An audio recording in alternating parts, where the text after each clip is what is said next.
நம்முடைய வாழ்க்கையிலே ஜெபம் உயிர் நாடியாக இருக்கிறது. ஒரு தேவனுடைய பிள்ளை நல்லா வாழணும்னா அவனுக்கு ஜெபம் ரொம்ப முக்கியம். ஜெபம் தான் அவனை உயர்ந்தரத்தில் கொண்டு வைக்கிறது. சில நேரத்தில் நமக்கு ஜெபிக்க தெரியும், ஆனால் நம்ம ஜெபிக்க மாட்டோம். பிரசங்கம் கேட்போம், அதன்படி நடக்கிறது கொஞ்சம் கஷ்டமா இருக்கும். எனவே நீங்கள் தேவ சமூகத்தில் வரும்பொழுது ஜெபத்தோடு நல்ல வார்த்தை கேட்க முடியாது. உங்கள் இயேசு நாமத்தினால் மிக அன்போடு நான் கேட்கிறேன். உபாகமத்தின் புஸ்தகம் 33வது அதிகாரம் அதனுடைய 29வது வசனத்துல, இஸ்ரவேலே நீ பாக்கியவான், கர்த்தரால் ரட்சிக்கப்பட்ட ஜனமே உனக்கு ஒப்பானவன் யார்? உனக்கு சகாயம் செய்யும் கேடகமும் உனக்கு மகிமை பொருந்திய பட்டயமும் அவரே. உன் சத்துருக்கள் உனக்கு இச்சைகள் பேசி அடங்குவார்கள், அவர்கள் மேடுகளை மிதிப்பாய் என்று சொன்னான். இன்றைக்குள்ள பிரசங்கத்தின் தலைப்பு இஸ்ரவேலே நீ பாக்கியவான். பாக்கியவான்னா நல்ல மனைவி, நல்ல பிள்ளைகள், காரு, வசதி, வேலை, பணம் எல்லாம் இதுதான் பாக்கியவான்னு நினைக்கிறாங்க. அதாவது தேவன் தம்முடைய பிள்ளைகளை எப்படிப்பட்ட பாக்கியவானாக ஆக்குகிறார் என்றால், ஒன்றுக்கும் குறைபடாத பாக்கியவானாக மாற்றுகிறார். அவன் சில அதிகாரங்களை கொடுக்கிறார். நான் பாக்கியவான பற்றி அநேக பிரசங்கள் எல்லாம் பண்ணியிருக்கேன், யூடியூப்ல இருக்கும். ஆனா இன்னைக்கு கொஞ்சம் ஆழமா உங்களுக்கு சில காரியங்களை சொல்லலாம்னு நினைக்கிறேன். நமக்கு இந்த உலகத்துல சகாயம் தேவை. அந்த சகாயத்தை யார் தரணும்னா தேவன் மாத்திரம் தான் தர முடியும். இஸ்ரவேல் ஜனங்களை 40 ஆண்டுகள் வனாந்தரத்தில் மோசே வழிநடத்தி கொண்டு வருகிறார். இது மோசே இஸ்ரவேல் ஜனங்களை குறித்து சொன்ன கடைசி வார்த்தை. இஸ்ரவேலே நீ பாக்கியவான். அவங்களுக்கு மாத்திரம் நமக்கும் நம்ம பாக்கியவான்களாகவே இருக்க விரும்புகிறோம். அதுக்குதான் பைபிள் எல்லாம் எடுத்து நீங்க வந்திருக்கிறீங்க. நான் ஒன்றும் குறைபடாதபடி வாழணும். அப்ப நம்ம தெரிந்தாலும் அதை செய்ய முடியும். 120வது வயதுல நேபோ என்ற மலையில ஒரு பெரிய கொடுமுடி இருக்கு, பிஸ்கான். அங்க ஏறுறாரு. அங்க ஏறி காணாம பார்க்கிறாரு. செழிப்பா இருக்கு, ரொம்ப சந்தோஷம். இவரை குறித்து சொல்லப்பட்டிருக்கிறது, அவருடைய கண்கள் மங்கல்ல, அவருடைய பலன் குறையல்ல. 12 கோத்திரத்தையும் கூப்பிடுறாரு. 12 கோத்திரத்தையும் தனித்தனியாக ஆசீர்வதிக்கிறார். இந்த மலையில மறிக்கிறாரு. கர்த்தர் அவரை அடக்கம் பண்ணுகிறார். இது ஒரு சின்ன சரித்திரம். இந்த 40 ஆண்டுகள் ஒரு தகப்பனை போல மோசே இஸ்ரவேல் ஜனங்களை வழிநடத்தி பாலும் தேன் ஓடுகிற கானானுக்கு அருகில கொண்டு வந்து விட்டார். அவர் மறிக்கக்கூடிய தூக்கம் அவருடைய இதில் கொஞ்சம் வந்திருக்கும். ஏன்னா எல்லாருமே மறிக்கும் பொழுது ரொம்ப சந்தோஷமா மறிக்க போற ஒரு சிலர் தான். இந்த ரஞ்சித கால போல ஒரு சிலர் தான் மண்ணல்ல எல்லாம் முடிஞ்சிட்டு ஆண்டவராஜ் ஒரு சிலர் தான் சந்தோஷப்படுவாங்க. இவர் இந்த ஜனங்கள் எல்லாம் பார்க்கிறாரு. ஏன்மை இவங்களை கர்த்தர் வழி நடத்துவார்னு சொல்லி ஒரு சின்ன கவலை வந்தப்ப நான் ஒவ்வொரு கோத்திரமாக ஆசீர்வதிக்கிறார். அவர்களுடைய வருங்காலத்தை குறித்து தீர்க்கதரிசனம் குறைக்கிறார். அதை உடன்படிக்கையெல்லாம் அவர்களுக்கு சொல்லிக் கொடுத்திருக்கிறார். இந்த உடன்படிக்கைக்கு சுதந்திரவாளிகள் சொல்றாங்க. வந்திருக்கிற எல்லா தேவனுடைய பிள்ளைகளுக்கும் உடன்படிக்கை இருக்கு. உடன்படிக்கை என்ன? கர்த்தருடையதெல்லாம் நம்முடையதெல்லாம் கர்த்தருடையது. ஆண்டு இந்த உலகத்துக்கு வரலன்னா நம்ம இன்னைக்கு சந்தோஷமா வாழ முடியாது. அப்போ பாக்கியவானுக்கு என்ன இருக்கு? பாக்கியவானின் இந்த அதிகாரம் என்ன? முதல்ல நம்ம அதை நல்ல புரியணும். நம்ம எல்லாரும் தேவன் பாக்கியவான் ஆட்களாக்கி இருக்கிறார். அவர் யாரையும் புறக்கணிக்கிறவர் அல்ல. அவருடைய வார்த்தை அவ்வளவு அன்பா இருக்கும். நம்ம வார்த்தை கூட சில நேரம் சில எல்லாம் பாதிக்கும். தேவனுடைய வார்த்தையை பார்த்தீங்கன்னா நமக்கு ஒரு பெரிய சந்தோஷத்தை கொண்டு வரும். இது நன்றாக உணர்ந்த தாவீது சொல்கிறான் 46வது சங்கீதம் அதனுடைய 11வது வசனத்துல சேனைகளின் கர்த்தர் நம்மோடு இருக்கிறார், யாக்கோபின் தேவன் நமக்கு உயர்ந்த அடைக்கலமாக இருக்கிறார். ஒரு பெரிய கோலியாத் இருக்கிறார். அவனை இவனுக்கு பார்வைக்கு ஆட்டுக்குட்டியை போல தெரிந்தது. இவனுக்கு அதிகாரத்தை நான் பயன்படுத்துவேன்னு சொல்றான். ஏன்னா இவன் ஒரு பாக்கியவான். 1 சங்கீதம் 3வது வசனத்துல இந்த தாவீது சொல்லுகிறான், அவன் நீர்க்கால்களின் ஓரமாய் நடப்பட்டு தன் காலத்தில் தன் கனியை தந்து இலை உதிராது இருக்கிற மரத்தை போல இருப்பான். அவன் செய்வதெல்லாம் வாய்க்கும். சொல்றாங்க, நாங்க என்னெல்லாமோ செய்து பார்க்கிறோம், ஒன்றும் வாய்க்கல, சரியா வருமா வராதா? நான் வந்திருக்கிற எல்லா தேவனுடைய பிள்ளைகளுக்கு சொல்றேன், உங்களுக்கு ஒரு நம்பிக்கை வேணா, நான் பாக்கியவான். சொல்லுங்க, எல்லாரும் கையை சொல்லுங்க, நான் பாக்கியவான். நான் செய்யறதெல்லாம் வாய்க்கும். இதுதான் உங்க அதிகாரம். பயத்தை கொண்டு வரணும் சத்துரு. நீங்க பயத்தை கொண்டு வர சொன்னா கடைசி அந்த அதிகாரத்தினால் மிதிப்பாய்னா காலில் போட்டு நசுக்குவார். நமக்கு அந்த அதிகாரத்தை கத்தர் கொடுத்திருக்கிறார். நீங்க ஒரு கோழையை போல நீங்க நடக்கணும்னு நீங்க அழைக்கப்படல. நீங்க நின்று யுத்தம் பண்ணி வெற்றி பெறணும், அதற்காக அழைக்கப்பட்டிருக்கிறீர்கள். சத்ரு உங்களுக்கு பயத்தையும் தீரையும் ஏமாற்றத்தையும் கொண்டு வரும் பொழுதெல்லாம் இயேசு ரத்தத்தை அவங்க தலையில வச்சு தேய்ச்சி அவனை ஒன்றுமில்லாக ஆக்கணும். கொரோனா டைம்ல நான் சொல்லிக் கொடுத்த மருந்து தான் இயேசு ரத்தம் ஜெயம். இதுதான் மருந்து. ஸ்தோத்திரத்தை படிக்க கேட்டீங்க. ஸ்தோத்திரமும் இயேசு ரத்தமும் நம்மளை மேல கொண்டு வரும். அதனால நம்ம யாரும் பயப்பட வேண்டிய தேவையில்லை. எந்த சத்துரு நமக்கு விரோதமாக எதிர்த்து வந்தாலும் அவருடைய ரத்தத்தினால கர்த்தர் உங்களை பாதுகாப்பார். நமக்கு அதுதான் முக்கியம். ஒரு பாதுகாப்பு நமக்கு முக்கியம். நம்ம தேவன் எப்படிப்பட்டவர் நம்ம அறிந்தால் மாத்திரம்தான் நம்ம பாக்கியவானாக நிரந்தரமாக நம்ம வாழ முடியும். உலகத்தில் ஒரு பாக்கியவான் இருக்கும், தேவனும் ஒருத்தர் பாக்கியவான் ஆகி இருக்கிறார். இஸ்ரவேல் ஜனங்களை பார்த்து சொன்ன பாக்கியம் என்ன தெரியுமா? எல்லா ஆசீர்வாதமும் அங்க இருக்கு. இப்ப பெரிய யுத்தம் நடந்துட்டு இருக்குங்க. எல்லா நாடுகளும் சேர்த்து ஒடுத்து பார்க்கறாங்க. ஒண்ணும் முடியல. ஏன்னா வாக்கு தத்தத்தின் பிள்ளைகள் உங்களுக்கும் அன்னைக்கு கர்த்தர் அந்த வாக்கு தத்தத்தை தந்திருக்கிறார். எனவே யாரும் உங்களை ஜெயிக்கவே முடியாது. எல்லாவற்றையும் உங்களுக்கு கீழ்ப்படுத்துவார். அப்ப நீங்க தெரியணும், உங்களுக்கு அந்த அதிகாரத்தை பயன்படுத்தணும். 33 கடைசியில மேடுகளை மிதிப்பாய். ஒரு தேவனுடைய பிள்ளை ஒரு பாக்கியமானா எல்லாம் ஜெயித்துட்டு போயிட்டே இருப்பாங்க. அவன் வாழ்க்கையில தோல்வி அடையவே மாட்டான். 3 காரியத்தை சொல்ல ஆசைப்படுறேன். லூக்கா சுவிசேஷம் 10வது அதிகாரம் அதனுடைய 19வது வசனத்துல, இதோ சர்ப்பங்களையும் தேள்களையும் மிதிக்கவும் சத்துருவினுடைய சகல வல்லமையை மேற்கொள்ளவும் உங்களுக்கு அதிகாரம் கொடுக்கிறேன், ஒன்றும் உங்களை சேதப்படுத்துவதில்லை. நீங்க ஓடு முடிஞ்சோட நம்ம பாக்கியவான்னு சொன்னோம். நம்ம யாரு? பாக்கியவானுக்கு இந்த அதிகாரத்தை தருகிறார். சர்ப்பங்களையும் தேள்களையும் மிதிக்கவும் சத்துருவினுடைய சர்வ வல்லமை மேற்கொள்ளவும் உங்களுக்கு அதிகாரம் கொடுக்கிறேன். கர்த்தர் நமக்கு அதிகாரம் கொடுத்திருக்கிறார். நீங்க ஜெயிக்க பிறந்தவங்க. அப்போ சர்ப்பங்களை மிதிக்கணும், தேள்களை மிதிக்கணும். சர்ப்பம் தள்ளப்பட்ட சாட்டம். அவனுக்கு நிறைய தூதர்கள் இருக்கிறாங்க. கர்த்தர் இந்த ஆவிகள் எல்லாம் உங்க பாதத்தை கீழே வைத்திருக்கிறார். அது ஒன்று உங்களை மேற்கொள்ள முடியாது. சில நேரத்தில் ஏன் மேற்கொள்ளணும்னா நம்ம அந்த பாக்கியத்திலிருந்து தவறி போறோம். நான் ஃபிட் இல்லைன்னு போயிடுறோம். நீங்க ஆராதனைக்கு வரும் பொழுது கேட்கிற வசனத்தை நீங்க எடுத்துட்டு போங்க. உங்களுக்கு எந்த நஷ்டம் வந்தாலும் கஷ்டம் வந்தாலும் எந்த போராட்டங்கள் வந்தாலும் ஒண்ணு உங்களை மேற்கொள்ளவே செய்யாதுங்க. தேடியல் என்பது குட்டி சாத்தான். மந்திரவாதம் இருக்கான இருக்கு. ஆனா தேவனுடைய பிள்ளை அதை தொட முடியாது. எங்க அம்மா, நான் சின்ன பையன் 5ஆம் கிளாஸ் படிச்சு இருக்கிற 8ஆம் இடையில ஊழியம் செய்துட்டு இருந்தாங்க. ஒரு அண்ணனுக்கும் தங்கச்சிக்கும் பயங்கர சாசுங்க ஒத்துறணும். இந்த அண்ணன் மாணிக்கம் ஏதோ ஒரு பேரு, அந்த அக்கா ஒரு பவுசம், நான் சின்ன பையன். இவங்க 2 பேரையும் கொண்டு வர வச்சிருந்தாங்க.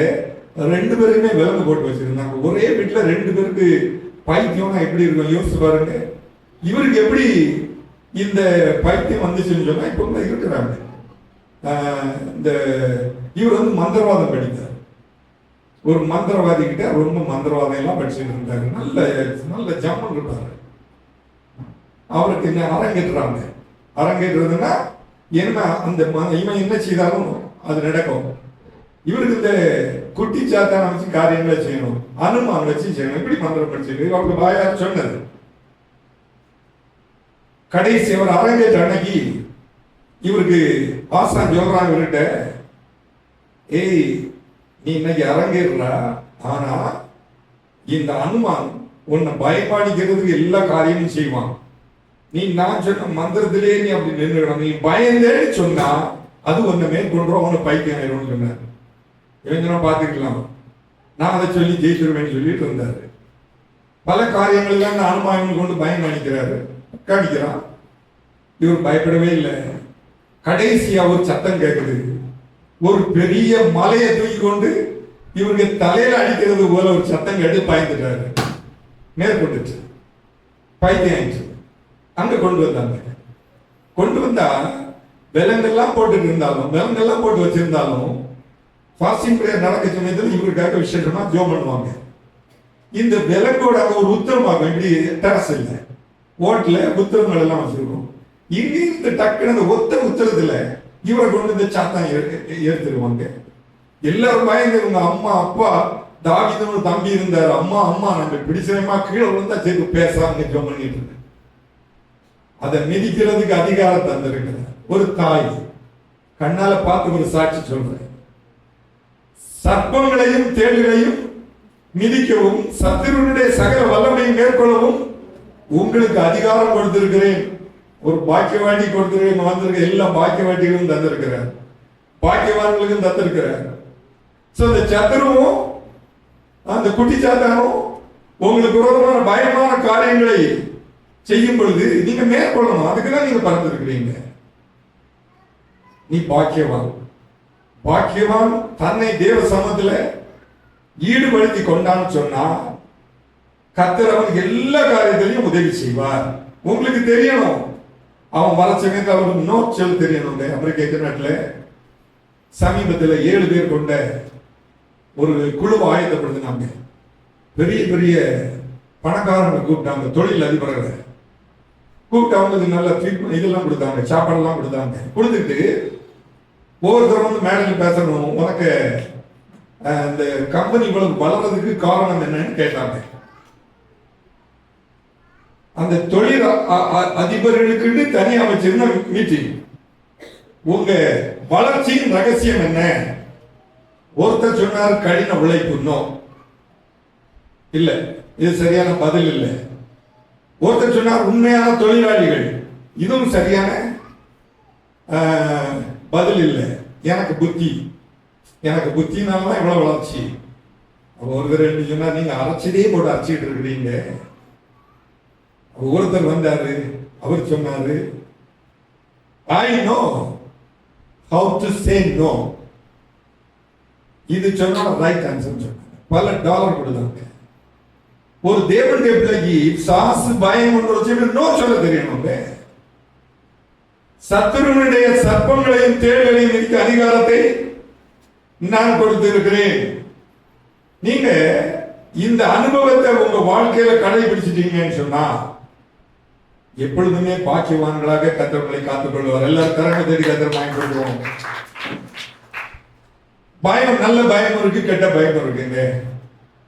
உங்க பயம் எங்க முடிவடைகிறதோ அங்கதான் உங்களுக்கு ஒரு புதிய அத்தியாயமே ஆரம்பிக்குது.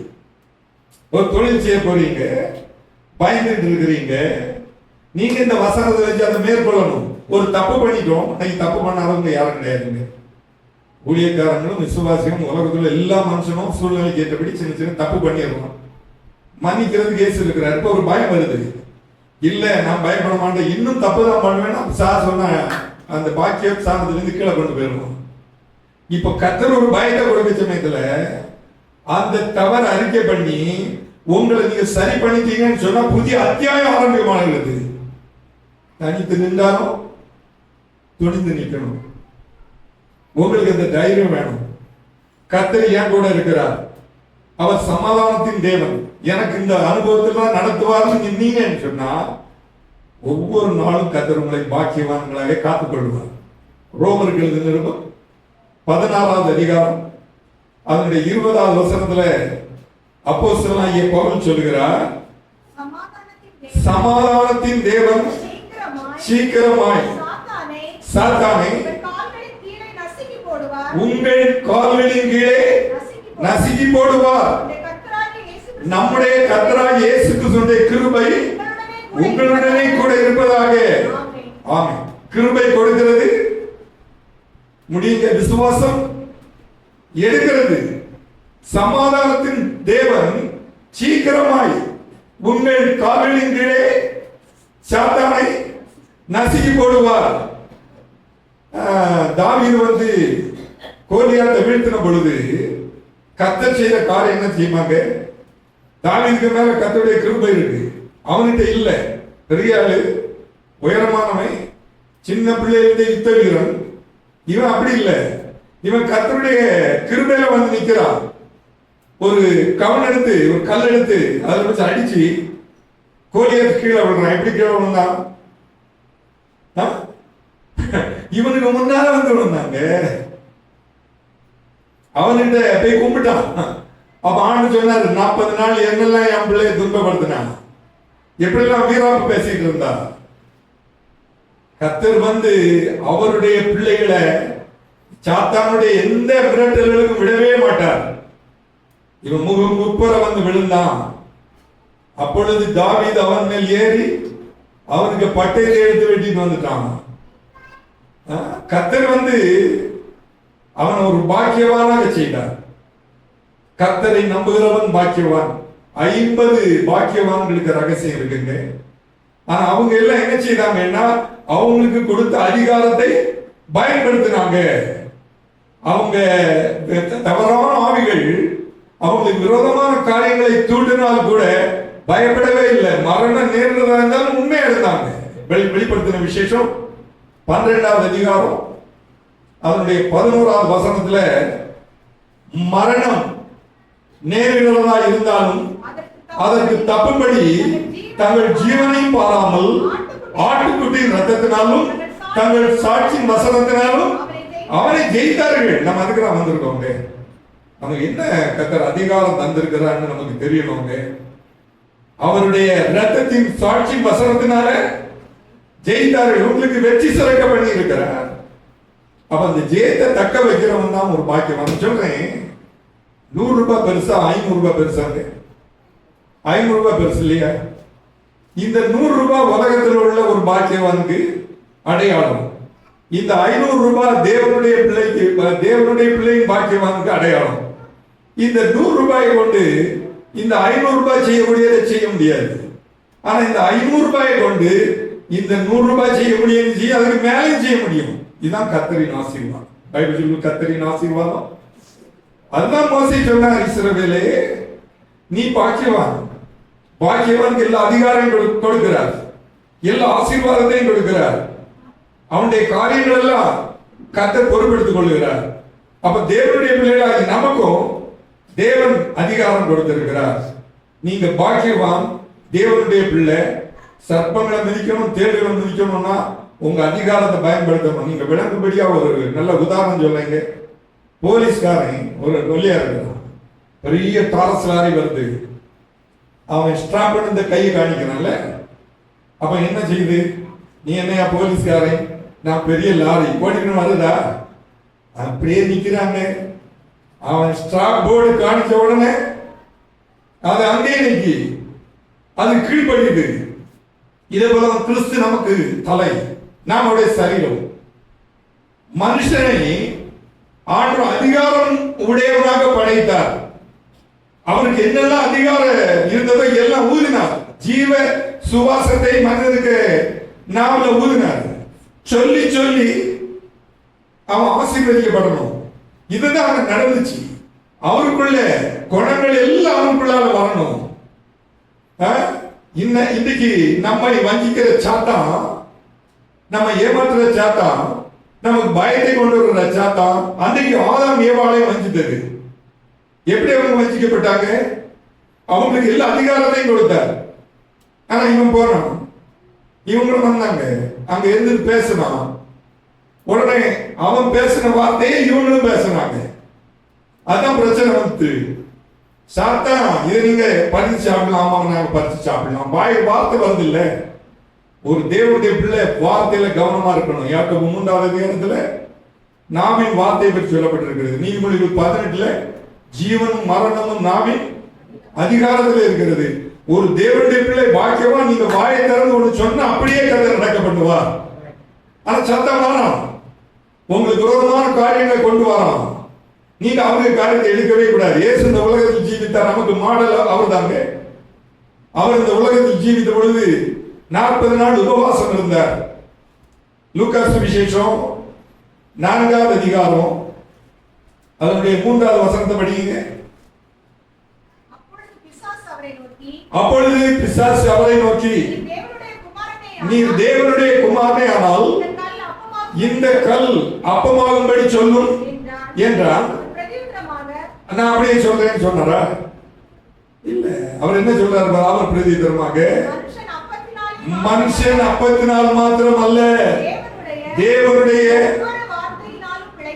ஒவ்வொரு வார்த்தையினாலும் பிழைப்பான் என்றும் எழுதியிருக்கிறதே. நீ பாக்கியவான் என்று எழுதியிருக்குன்னு சொன்னா அதை சொல்லணும்.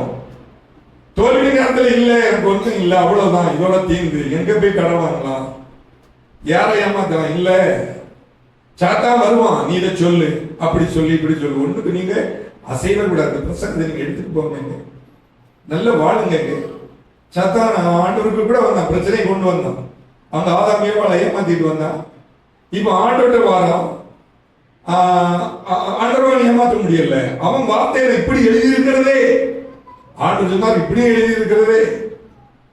அப்ப நீங்க பிரசங்க கேட்க சமயத்துல அவ்வளவு வார்த்தையும் உங்க இருதயத்துல நீங்க ஃபில் பண்ணணும், அதை எடுத்துட்டு போகணும்.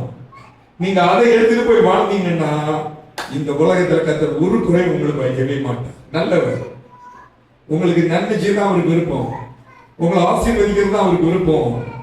நம்ம எதை அறிக்கை செய்கிறோமோ, நான் கொண்டு பிடி தோணும் அதுதான் நமக்கு வருவோங்க. நம்ம நல்ல காரியத்தை அறிக்கை பண்ணணும்னா அறிக்கை வரும். கல்லுகள் அப்பமாகும்படி சொல்லும். அவர் சொன்னார், மனுஷன் அப்பத்தினால் மாத்திரமல்ல, தேவனுடைய வாயிலிருந்து புறப்படுகிற ஒவ்வொரு வார்த்தையினாலும் பிழைக்கலாம். எனக்கு அவன் கொடுத்துக்கான், ஆதாம் எல்லாம் கொடுத்துக்கான், நான் வாங்கியாச்சு, எல்லாம் எனக்கு தான் இருக்கு, நான் எனக்கு இஷ்டமானவனுக்கு இதெல்லாம் கொடுப்பேன் அப்படின்னு சொல்ற. ஆண்டவர் என்ன சொல்றாரு? நீர் என்னை பணிந்து கொண்டால் இவைகள் எல்லாம் உம்முடையதாகும் என்று சொன்னார். இயேசு அவருக்கு பிரதித்திரமாக, பாருங்க, எனக்கு பின்னாக போ சாத்தானே, உன் தேவனாகிய கர்த்தரை பணிந்து கொண்டு அவர் ஒருவருக்கே ஆராதனை செய்வாயா என்றும் எழுதியிருக்கிறதே என்று சொன்னார். நீங்க ஒவ்வொரு விசுவாசியும் உங்க பாக்கியவான் பாக்கியவாட்டிக்க ஸ்தானத்தை தக்க வைக்கணும்னா நீங்க இதை பேசணும். எனக்கு பின்னால போ சாத்தானே, எழுதி இருக்கிறத மதிக்க தெரியாதவன் பாக்கியவான் இல்லை. இந்த வேதாகமும் பரிசுத்த வேதாகமும் எல்லாரும் ஆலயத்து வருஷமே வேதாகம் எடுத்துட்டு வரணும். வேதாகம் கொண்டு வந்திருக்கிறீங்களாங்க, காணிங்க. கர்த்தர் உங்களை ஆசீர்வதிப்பார், கர்த்தர் நிச்சயமா உங்களை ஆசீர்வதிப்பார். இதுதான் உங்களை காக்கக்கூடிய ஒரு பட்டயம். உங்க உபாகமம் 8வது அதிகாரத்துல ஆண்டு சொன்ன வசனங்கள் எல்லாம் அங்க எழுதப்பட்டிருக்கிறது. சாத்தா யாரை விழுங்கலாமோ என்று உலகத்துல வகை தேடி சுத்திந்திருக்கிறார். தேவனுடைய பிள்ளை விழுங்க முடியாது. இஸ்ரவேலே, நீ பாக்கியவான், நிறைவுள்ளவன், எந்த குறையும் வராதுங்க, நிறைவாக இருக்கும்.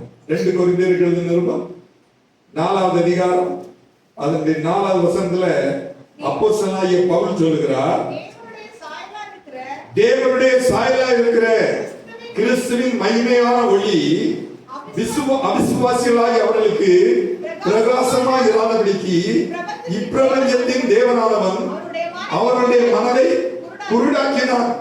யாருங்க இப்பிரபஞ்சம்னா என்னது? உலகம். தெளிவா இருக்கு. அப்ப இப்பிரபஞ்சத்துக்கு ஒருத்தன் தேவன் இருக்கான். யாரு? சாசு. அவன் குருடாக்க பார்ப்பான், நமக்குள்ளதெல்லாம் எடுத்துக்கிட்டு போக பார்ப்பான். நீங்க என்னையும் ஆள முடியாது. இயேசுவின் நாமத்தினால் நான் எல்லாவற்றையும் ஜெயித்திருக்கிறேன்னு சொல்லணும். நீங்க ஜெயிக்க பிறந்தவங்க. இயேசு இந்த உலகத்தில் வந்தபோது ஆராதித்த இடத்துக்கு போனாரு, காணிக்கை போட்டாரு, ஆராதனை நேசித்தார். அங்க ஒரு பொண்ணு 2 காசு கொண்டு போட்டா. சொன்னார் எல்லாரும் விட இவ அதிகமாக செய்திருக்கிறார். இப்ப உங்க பக்கத்துல இருக்கிறாருங்க, இங்க இருக்கிறாருங்க. பைபிள் சொல்லி எந்தனைக்கும் நான் தங்கும் இடம் இதை நான் விரும்பினபடியால் இங்கே வாசம் பண்ணுவேன். அவர் வாசம் பண்றாரு. நீங்க என் மூலமா இப்ப பேசுறாரு, ஒரு செய்தியை உங்களுக்கு தராரு. நீங்க இதை எடுத்துட்டு போய் நீங்க பாக்கியவானா இருக்கணும். உங்களுக்கு முன்னால எந்த காரியமும் உங்களை மேற்கொள்ளவே செய்யும். எல்லா ஆசீர்வாதத்தையும் உங்களுக்கு தருவார். உங்கள்கிட்ட தான் இருக்கு. நீங்க யாருன்னு முதல் நீங்க தீர்மானம், முதல் நீங்க உங்களை நம்பணும். நான் ஒரு தேவனுடைய பிள்ளை, நான் பாக்கியவான் இப்படிதான் சொல்லப்பட்டிருக்கு. 12 கோத்திரத்துக்கும் மறிக்க போறாரு மோசே. நேபோ மலையில போயாச்சு, பிஸ்கா கொடுமணிக்கு போயாச்சு, கானான பார்த்தாரு, அவருக்கு அங்க போக முடியல. ஆனா இந்த ஜனங்களை கூப்பிட்டாரு, எல்லாரையும் தனித்தனியாக ஆசீர்வதிக்கிறார். அதே ஆசீர்வாத கர்த்தர் நமக்கு வைத்திருக்கு. அந்த ஆசீர்வாதத்தை சுதந்திரிக்கணும்னு சொன்னா உங்களுக்கு கொடுத்திருக்கிற அதிகாரத்தை தேவனுடைய பிள்ளைகளாகி நீங்கள் பயன்படுத்தணும். சாத்தான் எவ்வளவோ போராட்டத்தை எல்லாம் ஆண்டு கொண்டு வந்தான், எல்லாம் வார்த்தையினால ஜெயித்தார். அருமையான சகோதரமார்களே, சகோதரிமார்களே, உங்களுக்கும் அந்த அதிகாரத்தை கொடுத்திருக்கிறார். அவர் தலை, நம்ம சரீரம், அவருக்குள்ள அவ்வளவு ஆசீர்வாதம் நமக்கு உண்டுங்க.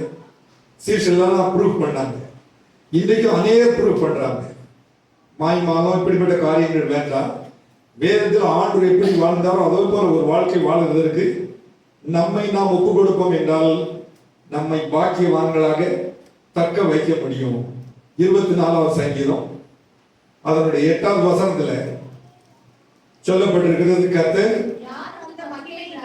யார் அந்த மகிமையின் ராஜா, அவர் வல்லமையும் பராக்கிரமுள்ள கர்த்தர், அவர் யுத்தத்தில் பராக்கிரமுள்ள கர்த்தராமே.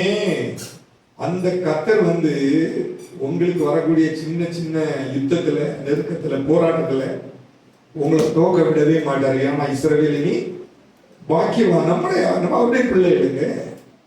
எல்லாரும் பெற்றாரும் வந்திருக்கிறீங்க, பிள்ளைகளுக்காக தான் எல்லா பெற்றாரும் கஷ்டப்பட்டு வாழ்றீங்க. நீங்க உங்களுக்கு கூட ஒரு நல்ல ட்ரெஸ் எடுக்க மாட்டீங்க, ஆனா பிள்ளைகளுக்கு யோசிச்சு அழகு பார்த்து பார்த்து வாங்கி கொடுப்பீங்க.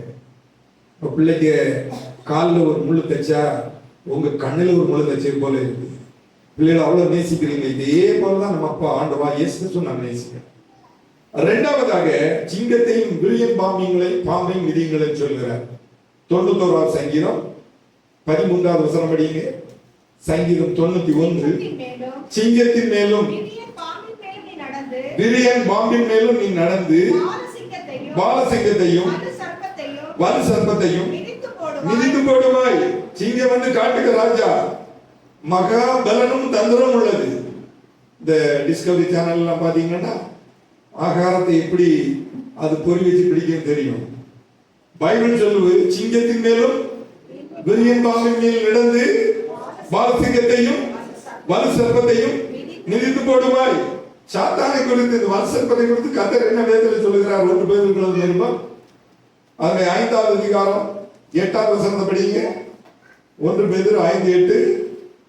தெளிந்த புத்தி உள்ளவர்களாய் இருங்கள், விழித்திருங்கள், ஏனெனில் உங்கள் எதிராளியாகிய பிசாசானவன் கர்ச்சிக்கிற சிங்கம் போல எவனை விழுங்கலாமோ என்று வயலை தேடி சுற்றி திரிகிறான். நம்முடைய ஆண்டவராகிய இயேசு கிறிஸ்து யூத சிங்கம், யூத ராஜ சிங்கம். அவன் நம்மளை விழுங்குறதற்கு, அவனுக்கு தொந்தரவு வராம நம்மளை காக்கிறதுக்கு அவர் இருக்கிறார். அதாவது நீங்க சிங்கத்தையும் விரியன் பாம்பையும் கண்டிப்பா மிதிப்பீங்க. தாவீது மேய்ப்பன் ஆடுகளை மேய்ச்சிட்டு இருக்கிறான். ஒரு முறை சிங்கம் அதை விரட்டி அவங்க கையில இந்த கோலினால் அடித்து எதிர்கொண்டு போய் அதன் வாய்க்கு அந்த ஆட்டுக்குட்டியை தப்புவிட்டான். சிம்சன் அப்படி சொல்லப்பட்டிருக்கு. ஒரு பாலசிங்கம் அவனுக்கு எதிர்பட்டு கர்த்தருடைய ஆவியானவர் அவனுக்கு மேல இறங்கினபடியால் ஒரு ஆட்டு போல பிடிச்சு போட்டான். கர்த்தர் எப்பொழுதுமே அவரை நம்புகிற தம்முடைய பிள்ளைகளை பாக்கியவான்களாக வைக்கிறார். அவர்களுக்கு எந்த ரீதியிலையும் கஷ்டமும் துன்பம் வர்றதுக்கு தேவன் அனுமதிக்கவே மாட்டார். உங்களுக்கும் அனுமதிக்க மாட்டார். நீங்க தீர்மானம் தனித்து நிக்கணும், ஜெயிக்கணும். நீங்க ஜெயிக்க பிறந்தவங்க, நீ பாக்கியவான். இஸ்ரவேலே நீ பாக்கியவான். அதுல இருந்து நீங்க கீழே வரவே கூடாதுங்க. உங்களுக்கு தீர்மானம் வேணுங்க. ஸ்பெயின் நாட்டில் நடந்த ஒரு சம்பவத்தை படிச்சுட்டு இருந்தேன். ஒரு தாய் மகன் ஒரு குடிசை வீட்டில் வாழ்ந்துட்டு இருந்தாங்க. எல்லாம் நினைக்கிறாங்க அயல் நாட்டில் எல்லாரும் பணக்காரங்க, அங்கே ஏழை கிடையாது, அங்கேயும் பிச்சைக்காரங்க இருக்காங்க, கஷ்டப்படுறவங்க இருக்காங்க. நம்ம கூட நம்மளை விட கஷ்டப்படுறவங்க இவ்வளோ பேர் இருக்காங்க. ஒரே குடிச்சிட்டு அங்கே பார்லேயே இருக்கிறவங்க எல்லாம் இருக்கிறாங்க. இப்படி ஒரு நல்ல ஆலயம்லாம் நிறைய பேருக்கு தெரியல. ஒரு காலத்தில் அங்கேருந்து சுவிசேஷம் வந்து இன்னைக்கு இங்கேருந்து அங்கே போகிறது. கலாச்சாரங்கள் எல்லாம் வித்தியாசப்பட்டுச்சு. கர்த்தருக்கு பயப்படுற பயம் கொஞ்சம் ஜனங்களுக்கு தான் இருக்குது. தேவனுடைய பிள்ளைகளாகி நீங்களும் நானும் வசனத்தை அப்படியே ஏற்றுக்கொள்ளணுங்க.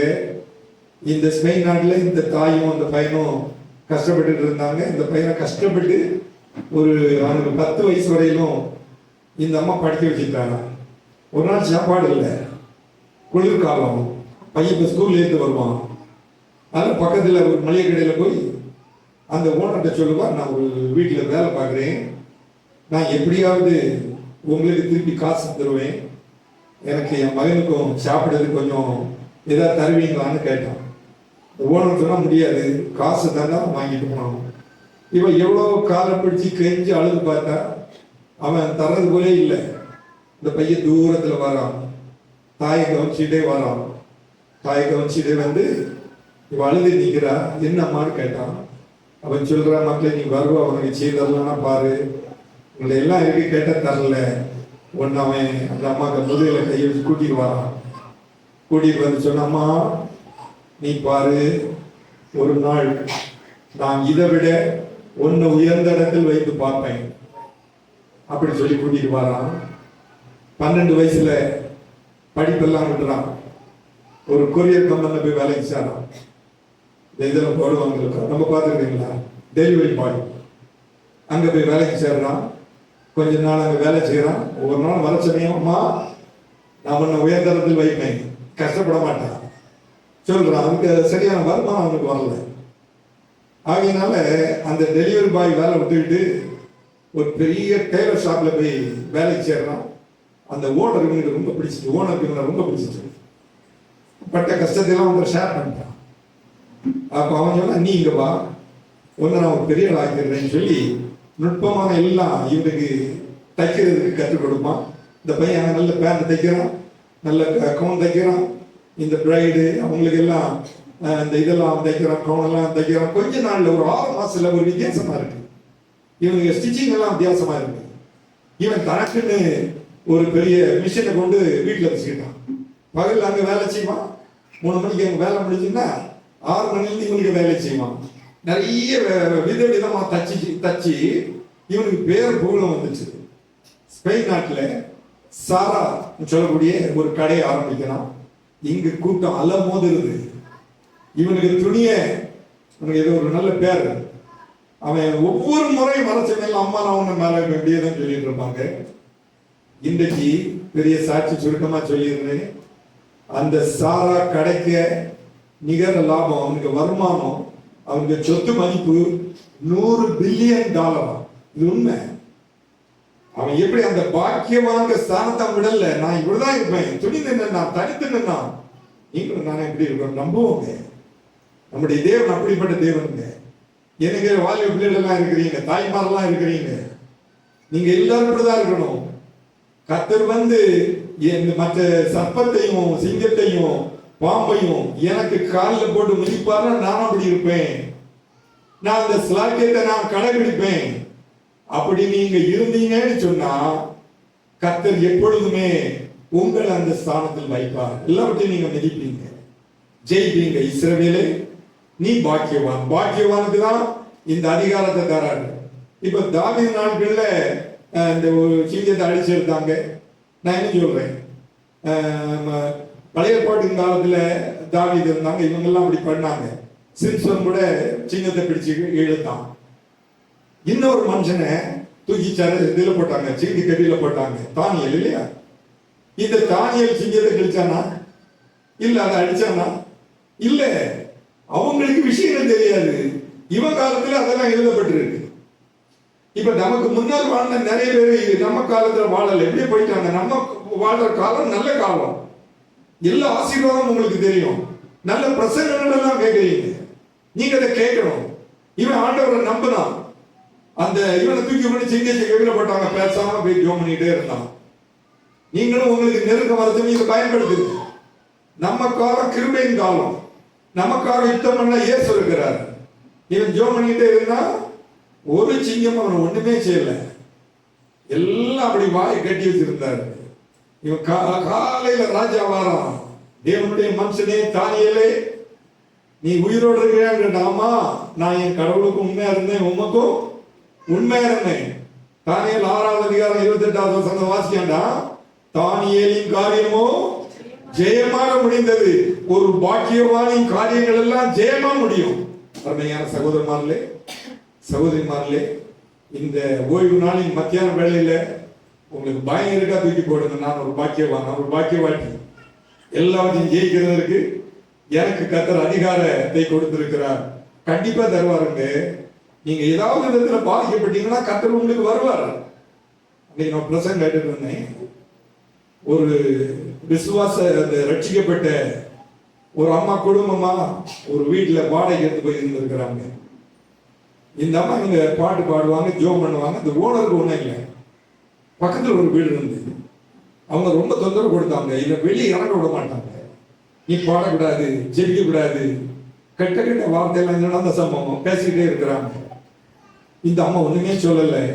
இது சொல்லுவாங்க, சிங்கத்தை மிதிப்பா, தேட மிதிப்பா, இதெல்லாம் உனக்கு நான் அந்த அதிகாரம் தந்திருக்கேன்னு சொல்லி இருக்கிறீர். நான் இதுக்கு வாயை கட்டுறேன்னு சொல்லி ஜோம் பண்ணிட்டு இருந்து ஒரு 4 நாள் கழிச்சு அந்த அம்மா சொன்னாங்களாம், எம்மா எனக்கு வேண்டி ஜோம் பண்ணுமா, நான் உன்னை தவறுதலா, நான் உன்னை குற்றப்படுத்திட்டேன், ரொம்ப சாரி, எனக்கு வேண்டி நீ ஜோம் பண்ணது ஒன்றும் புரியல. இதெல்லாம் கட்டி கட்டி ஜோம் பண்ணிட்டு இருக்க ஒரு பாக்கியவாட்டி. கடைசியில் என்னன்னு சொன்னா அழுதாலாம். என்னைக்கு நான் உன்கிட்ட சொன்னணுமா, எனக்கு டன் கேன்சர், என் நாக்குல கேன்சர் வந்துச்சு. டாக்டர் கிட்ட போனா நாக்க விட்டணும்னு சொல்றாங்க. நான் செய்த குற்றம் என்னன்னு சொன்னா, உனக்கு விரோதமான காரியங்களை நான் பேசுறேன் தான், எனக்கு நீ மன்னிச்சிரு.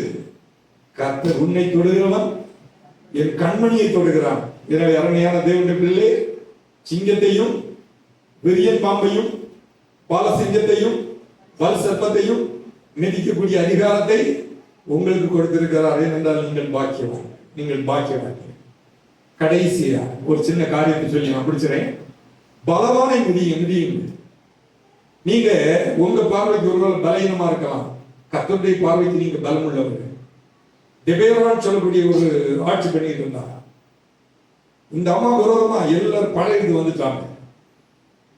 அப்போ இவா சொல்றா, நியாயாதிபதிகளின் புஸ்தகம் 5வது அதிகாரம் 1-2 வசனத்தையும், அந்நாளிலே தெபோராளும்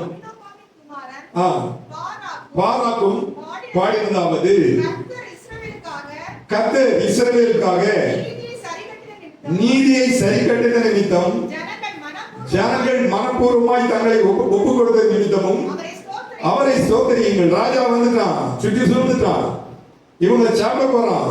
பாருங்க என்ன நடக்குன்னு பாருங்க. 5வது அதிகாரம் 21வது வசனம் படிங்க.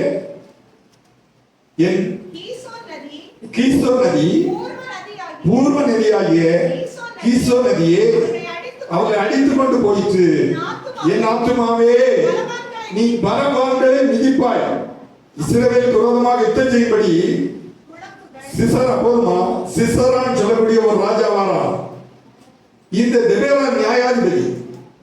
இவன் சொல்றா, என் ஆத்துமாவே பலவான்களை மிதி. தெபேராள் தன் ஆத்துமாவினால மிதித்தாள். உங்களுடைய எண்ணத்துல முதல் நீங்க நல்ல காரியத்தை வைக்கணும். நான் தான் வெற்றி பெறுவேன். இப்ப உலகத்திலேயே உசேன் போல்ட்னு சொல்லக்கூடிய ஒரு பெரிய ஓட்டக்காரன். நானும் ஒரு ரன்னர், அதனால எனக்கு தெரியும். இவன்கிட்ட சமீபத்தில் கடைசியா ஒரு இதுல வேர்ல்டு ரெக்கார்டு வைக்கணும். இப்ப கேட்கிறாங்க, உசேன் போல்ட், நீ கூட உனக்கு ஓட்டத்துக்கு ரகசியம் என்ன? நிறைய நாமளும் எவ்வளவு ட்ரை பண்ணி பார்க்கிறோம், எங்களால முடியலன்னு. இவன் சொல்றான், நான் ஓட ஆரம்பிச்ச உடனே என் ஆத்மா நான் தான் முதல்ல முடிச்சுட்டேன்னு அது பிளான் பண்ணிடுது. இங்க ஸ்டார்ட் பண்றேன், என் ஆத்மா என்ன சொல்ல தெரியுமா, உசேன் போல்ட் நீ தான் ஜெயித்திருக்கிற, அப்படிதான் ஜெயிக்கிறேன்னு வந்து அதுக்கு ஆன்சர் சொன்னாங்க. இங்க வந்திருக்கிற ஒவ்வொரு தேவனுடைய பிள்ளை நீங்க அதை எடுங்க. உங்க ஓட்டத்தை ஆரம்பிச்சிருக்கிறீங்க. நீங்க ஒரு நாளும் தோக்கவே மாட்டீங்க.